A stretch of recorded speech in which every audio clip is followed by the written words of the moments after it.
mid-morning on a weekday when the schools are open. The field at Fedha Estate is a collage of colors as students from various schools share the playground to take their physical education lessons.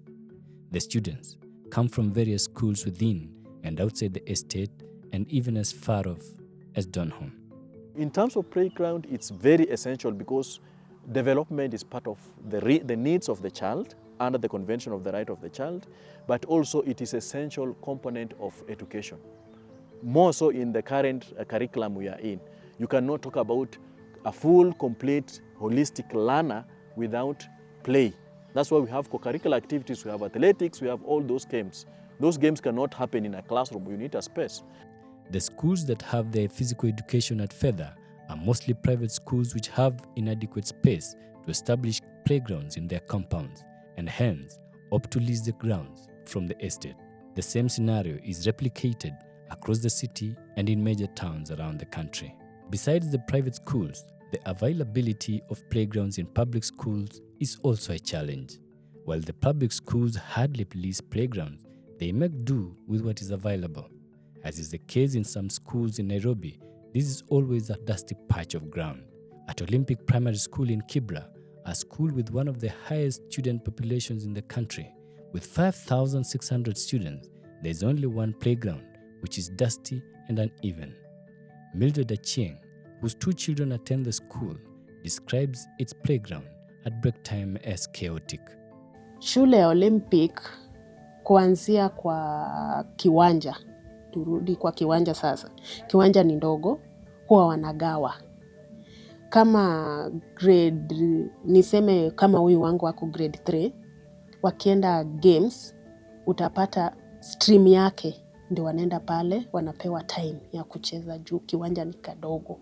So pale pia inafaa wa expand kiwanja, ili at least watoto wote wanaweza cheza. Si wengine wako class, wengine wako kwa kiwanja. Kiwanja ni ndogo sana, and that dust pia, the movement of watoto na dust inawapea homa kila saa. In other public schools, there is no playground to speak of. At Mwiki Primary School in Nairobi, for instance, with 4,800 students, the playground doubles as an assembly ground. A big part of the ground is plastered, and the remaining is dusty, making it unsafe for students to play in. Playground is a necessity. And what the guidelines have been able to provide, because we are also looking at the contemporary issues and the challenges in terms of education, especially in the urban areas. In the rural areas, it's barely okay because some of the schools still have vast land. Although the playground might not be conducive, maybe, but at least they have huge space. In the urban areas, the population is high, the number of schools are very few, and this is now where even the private actors comes in, because for me to get into business, I have to see the opportunity. So the private actors come in because there is opportunity. You've talked about Kibera. How many primary schools are in Kibera when you compare the population and the number of schools? Very few. So somebody sees there are a number of children who are roaming around here because they cannot go to Olympic. So I can start a small center here and have these children at low fee paying level to come in my school, without looking at what are the standards, what are the qualifications of my teachers, and these are what we call the abate schools. Now, education and health experts are concerned that the lack of playgrounds in schools is posing a health challenge to students. Lewis Karanja, a child psychologist, said that inadequate play leads to mental health issues in children. So play is really, really important because a child needs to play so that they can be able to be happy, they can be able to be themselves, they can be able to create coping skills. Just like an adult, even children have coping skills. So they need to be able to handle their stress because when they are playing, it creates a safe space for them. This safe space is non-existent as schools without playground force the students to study even during break. Karanja said that this practice negatively affects the child physically and emotionally. So a child who really struggles, you'll find that they'll have issues to do with forming relationships. So they won't be able even to form friendships because they see a lot of holes. They think that the other partner or the other classmate won't be able to help them. They find they're irritable most of the time. They're not able to control their anger. So a lot is happening in terms of their emotional well-being, even their physical.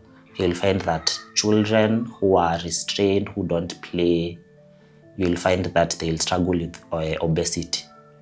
Because most of the time they're just reading, they're eating, they're not exercising. So you'll find that they'll also struggle with obesity.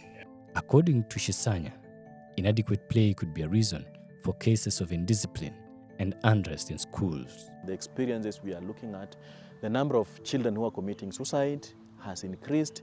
The number of cases among children in terms of abuse, in terms of all this is escalating, because when the child does not have space to play, what do you expect? It's not, you are looking at the age, the development process of a child requires these breaks, not even a child, every adult, everybody. For me, I cannot work from morning to evening without a break. So you require a certain level of break, certain level of rest, certain level of exercise. So when a child gets into a classroom in the morning at 8 and then they want to leave at 4 without any play, without any exercise, it's a problem. And this is what contributes to all the cases we are seeing in cases of indiscipline, because they are saying we need space, but we don't have space. So if we don't have space to go to play, then what do? We add you more assignment. There are even schools we are saying, now instead of going for PE, we want to do mathematics, the extra lesson, because we have not covered the syllabus, without understanding that when you are jeopardizing the lesson that was meant for play, you are harming this child. So that's a big problem we're having. Leasing playgrounds is allowed by the school registration guidelines, and additionally, as Shisanya said, schools are also allowed to be innovative by constructing playground indoors. So what the provisions that were provided in the guidelines is, if you are setting up a school and you realize you have limited space, the guidelines provides for you going up. So you can have a hall, like a playground, and then you have the carpet grass. So long as you have sealed around, it is safe for the learners to play. There is one school in Madare. I went there. It's an urban school, but a little bit upgraded. They have carpet, and you've seen, along Dongo Road, you've seen the carpet playground. So that is allowed even in schools where you can have building a block, but on top of it, you can have a playground. However, most private schools steer away from this guideline and opt to lease grounds instead, and therefore you find an overcrowded playground like the one in Fedha with inadequate playing space and facilities. It is an investment that private schools avoid. But how many, for you to do that, you have to invest in? How many people are investing? People are not investing in that, they're interested in making profit. That's where the problem comes in. You are using this child to make a profit in terms of saying I'm providing education, but you don't meet the threshold of providing quality education that requires all those aspects. It is a requirement for registration of schools to have adequate playgrounds for students. Additionally, regular assessments by quality assurance officers from the Ministry of Education check the state of playgrounds in schools. Despite these checks, the lack of playgrounds in schools, especially in urban areas, is glaring. Shisanya said that the government does not have the capacity to conduct adequate assessments, in addition to lack of adherence to policies. The capacity is an issue. Going back to the ministry, the capacity is an issue. You cannot have one staff and you expect one staff. And assessment is not a walk into a school and you come out and you say, I've done assessment. Assessment is an elaborate process where you assess all things from curriculum to infrastructure to tuition, everything. And that cannot take a day. We have supported assessment, sending 5 officers in a school to assess one school for 1 week, for you to have what we call comprehensive assessment. So now you are having one officer assessing the entire sub-county and give feedback to this school. It's impossible. So that's one of the challenges we are having. The other challenge we are having is adherence to the policy. That's why we work more on enforcement of the policy, because the guidelines are very clear when it comes to safety. Shisanya calls for decongestion of schools to have adequate playgrounds for children. This, however, needs enough funding, unlike the current scenario at the Ministry of Education, where school infrastructure is overlooked. With teachers, they have done so well. At least there's quite a number of schools that have enough teachers. But when it comes to infrastructure, I'm telling you, it's a challenge. And it's a challenge because the challenge begins from the policy level, where the policy is very clear, but when it comes to budgeting, when you look at the education budget, every year, including this year, we are told education has the highest, the biggest cake of the national budget. But when you scrutinize, you go down into this budget and you ask how much or what percentage goes to development, you realize it's almost 20% going to development. The rest is recurrent budget, which goes to the teachers. So we leave the infrastructure where it was 10, 20 years, but the number is growing every year. Despite our attempts, the Ministry of Education did not respond to our request for comment by the time of this publication. Anthony Langat for Willow Stories.